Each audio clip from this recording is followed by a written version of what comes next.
Audio Jungle. Assalamualaikum warahmatullahi wabarakatuh. Halo anak-anak hebat, bagaimana kabar kalian hari ini? Semoga senantiasa sehat dan tetap semangat ya. Hari ini kita akan belajar tema 7, Indahnya Keragaman di Negeriku. Subtema 2, Indahnya Keragaman Budaya di Negeriku, pembelajaran keempat. Untuk tujuan pembelajarannya, peserta didik dapat menguraikan pakaian adat daerah masing-masing, menuliskan keunikan pakaian adat dari beberapa daerah, menuliskan gagasan pokok pada setiap paragraf, menunjukkan sikap mensyukuri adanya keragaman pakaian adat, menunjukkan sikap kerjasama terhadap adanya keragaman pakaian adat dengan baik, menguraikan suatu penyebab dan solusi permasalahan terkait pakaian adat di Indonesia, menguraikan cara melestarikan pakaian adat di Indonesia. Untuk materi yang akan dipelajari hari ini, yaitu keragaman pakaian adat di Indonesia. Kemudian, gagasan pokok paragraf. Selanjutnya, menjaga kelestarian pakaian adat. Tetap dan selalu semangat ya! Anak-anak, pernahkah kalian melihat pagelaran pakaian adat? Nah, coba kalian saksikan video berikut ini. Audio Jungle.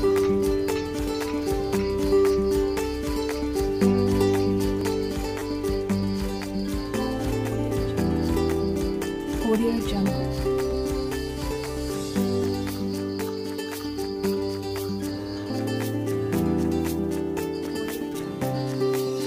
Audio Jungle.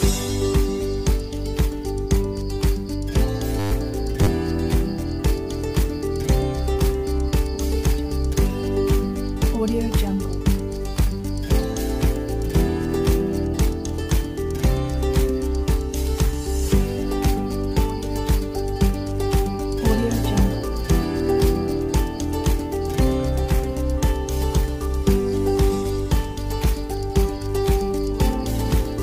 Audio Jungle. Audio Jungle.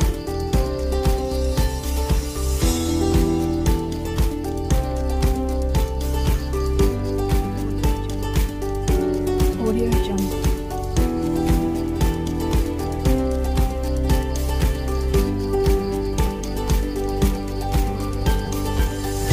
Audio Jungle.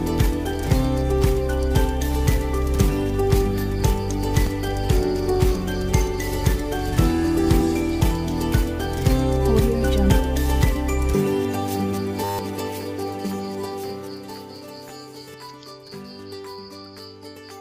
Anak-anak, setelah kalian memperhatikan video tersebut, coba bagaimana pendapat kalian setelah menyaksikan video tersebut? Ya, hal tersebut merupakan keragaman pakaian adat di Indonesia.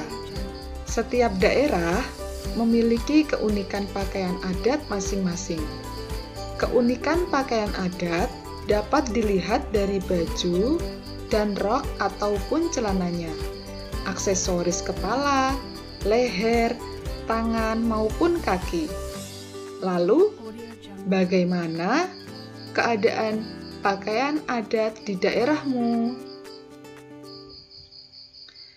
Untuk menambah wawasan mengenai keragaman dan keunikan pakaian adat, kalian dapat membaca buku teks ataupun teks non-fiksi lainnya dengan menemukan gagasan pokok pada setiap paragrafnya. Apa itu gagasan pokok? Apa yang dimaksud dengan paragraf? Lalu, Bagaimana hubungan antara gagasan pokok dengan paragraf? Ya, suatu teks biasanya terdiri dari beberapa paragraf. Paragraf merupakan sekumpulan kalimat yang mempunyai gagasan pokok atau gagasan utama yang didukung oleh gagasan pendukung. Gagasan pokok merupakan ide utama yang mendasari pengembangan sebuah paragraf. Dapat berupa kalimat inti atau berupa pokok paragraf. Gagasan pendukung adalah uraian atau tambahan informasi untuk menjelaskan gagasan pokok. Gagasan pendukung biasanya dinyatakan lebih dari satu kalimat. Gagasan pokok dapat dinyatakan secara eksplisit atau jelas, maupun implisit atau tidak begitu jelas. Gagasan pokok yang eksplisit dijumpai dalam setiap paragraf deduktif, paragraf induktif, dan paragraf campuran. Pada paragraf deduktif, gagasan pokok berada di awal paragraf. Pada paragraf induktif, gagasan pokoknya berada pada akhir paragraf. Sedangkan pada paragraf campuran, gagasan pokoknya berada di awal dan di akhir paragraf.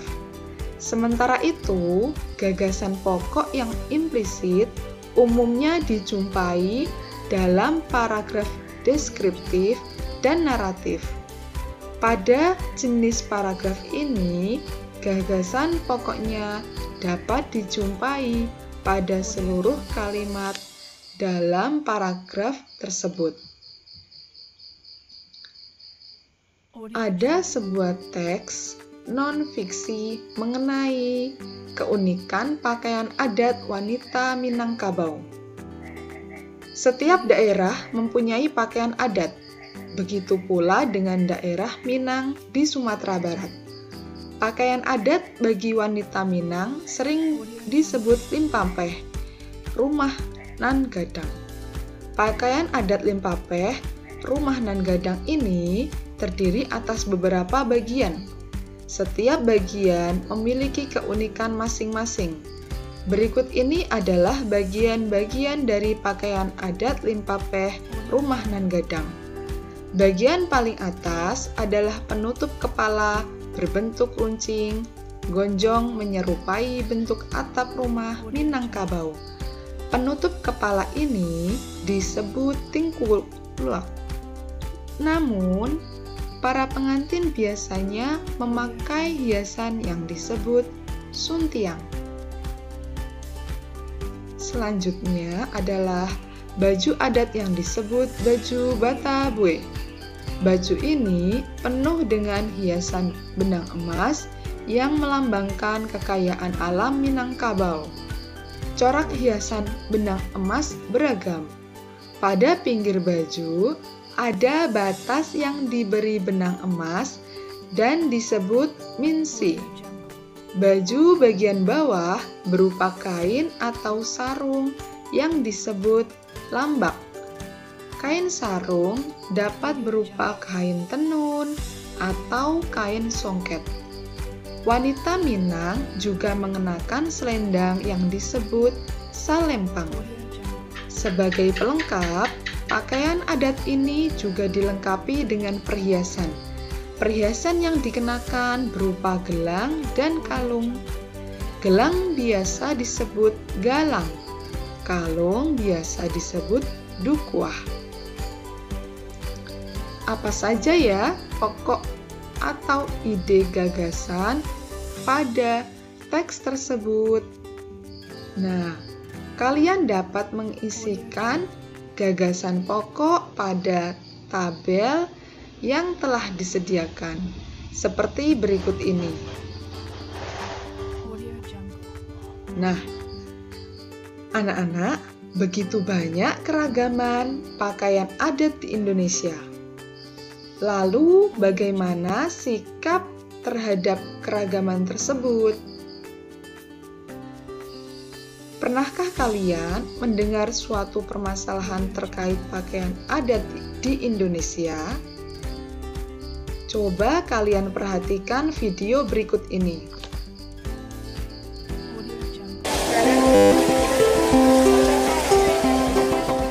Masih banyaknya anggapan kebaya sebagai busana adat dan kedaerahan menjadikan busana ini belum mendapatkan perhatian lebih dari masyarakat. Padahal kebaya sangat fleksibel, dapat dikenakan dalam berbagai acara. Kebaya dapat dimodifikasi dengan berbagai kain, termasuk juga dapat disesuaikan pemakaiannya untuk berbagai kebutuhan. Di Indonesia, masing-masing daerah memiliki kebaya dengan ciri khasnya masing-masing. Namun kebaya Indonesia memiliki ciri khusus, yakni pada aksesoris pendamping. Jika di negara tetangga Malaysia memadukan kebaya dengan songket dan tenun sebagai bawahan, maka di Indonesia memadukannya dengan kain batik. Yang membuat khawatir kalangan pecinta kebaya atas klaim kebaya oleh negara lain, di mana di negara Malaysia telah memiliki museum khusus kebaya dengan sebutan baju kurung. Sementara di Indonesia, kebaya belum memiliki hak paten dan pengakuan dunia atas kebaya. Padahal kebaya merupakan simbol busana nasional yang sering dikenakan ibu negara saat mendampingi presiden, baik sejak Presiden RI pertama hingga sekarang. Masih ada salah pemahaman masyarakat terkait dengan kebaya? Masih kurang, ya, karena untuk bekerja itu tidak perlu pakai kain yang brokat dan sebagainya, harus memakai kain yang menyerap keringat, yang katun, dan tidak harus lengannya panjang, bisa lengannya pendek atau 34 saja, atau lengannya longgar, ya. Jadi memang harus ada pengertian seperti itu. Digunakan di acara apapun, dan itu adalah syiar untuk cinta kebaya Indonesia untuk tidak menghilangkan budaya Indonesia. Apa yang membedakan kebaya yang dengan kenakan ini dengan kebaya biasanya apa? Jadi yang membedakan mungkin cara pemakaian kain yang digunakan ini adalah kain asli, jadi 2 lembar saja, namun bisa dibikin rok atau lebih nyaman. Jadi kita bisa lebih leluasa, bisa lebih nyaman, tidak harus dengan berbiru, tapi kita tetap anggun dan bersahaja.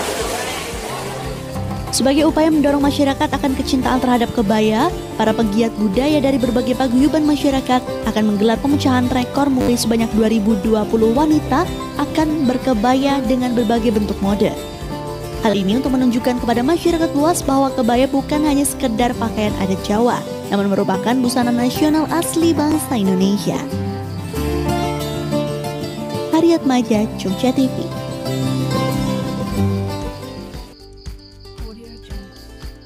Ya, anak-anak, bagaimana pendapatmu setelah melihat video tersebut? Coba kalian uraikan pendapatmu ya. Kalian dapat menjawab dari beberapa pertanyaan berikut ini. Seperti bagaimana pendapat kalian terkait video tersebut. Kemudian, mengapa ya kebaya Indonesia terancam diklaim milik negara lain? Selanjutnya, siapa saja yang berperan dalam melestarikan kebaya sebagai salah satu pakaian adat di Indonesia?